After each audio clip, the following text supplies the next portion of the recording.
Përshëndetje, ku jemi këtu me parashikimin e datës 12 maj të 2025.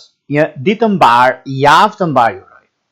Plus që kjo javë është me vështërsitë dhe ndryshimet të mëdha që kemi në fushën e biznesit, në fushën e karrierës, por dhe të dashurisë. Xhelozia dhe çështjet që ndikojnë dhe keq interpretimet apo keq kuptimet mund të ndikohen në këtë ditë. Kujdes mbas dite. Dhe ajo që do të kemi, gjithashtu kemi një hënë të plot në një shenjë ku na bën pak të dyshojmë, na bën pak të shikojmë çfarë do bëjmë për të ardhmen tonë, sepse na rikujtojnë të shkuarën dhe problematikat që ndodhin. Kjo hënë e plotë në shenjën e akrepit, ku shumë gjëra mund të përfitojnë, por nga ana tjetër mund të diktojnë disa gabime nga e kaluara dhe mund të kemi probleme. Mundohuni që të mbyllni disa çështje të së shkuarës, mundohuni që të mbyllni disa çështje problematike ose disa gjëra që mund të mos jenë ato çka juve keni ose mënyrën dhe mundësinë që juve doni të rregulloni, stabilizoni. Por në anën tjetër është një mundësi e artë për të parë, për të verifikuar në lidhje me punën tonë, në lidhje me ato çka neve bëjmë dhe duam. Por gjithashtu korrektësia, mundësia dhe çdo gjë që ndodh dhe ndikon është në anën tuaj, por nëse nuk kujdesemi ose nuk i vëmë re sa gjërave të imta, atëherë do kemi problem. Do bëjmë kujdes shenjat e ajrit, siç janë binjakët, peshorja, ujori. Shenjat e ujit, siç janë gaforja, akrepi, peshqit.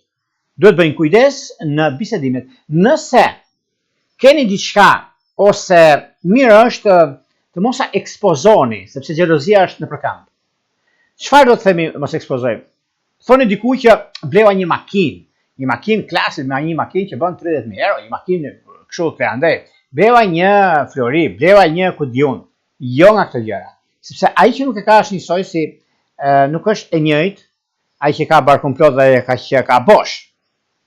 Dhe këtu është problemi ku duhet bëjmë kujdes. Duhet të rishikojmë dhe anën tjetër. Se nuk diskutohet që halali është halal, harami është haram.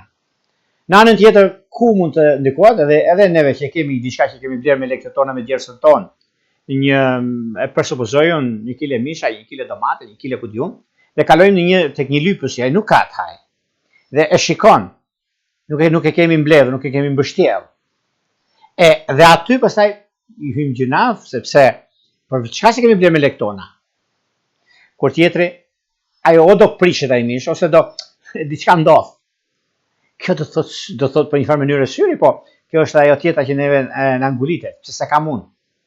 Kjo do thot pak sa xhelozi në anën tjetër, dashuria gjithashtu. Kam një të dashur kështu. Kam ajo bën të, ajo bën atë, ose ai që flasin me njëri tjetrin. Mos i tregoni këta gjëra, mos ekspozoni. Është 100.000 herë më mirë.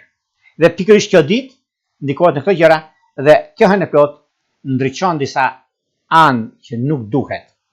Por edhe nëse i ndriçon, duhet të gjejmë mënyrën që të jemi kompakt me atë çka është, me atë çka duam, me atë çka neve e kemi. Por pikërisht kjo ditë është një ditë shumë e vështirë paraditje.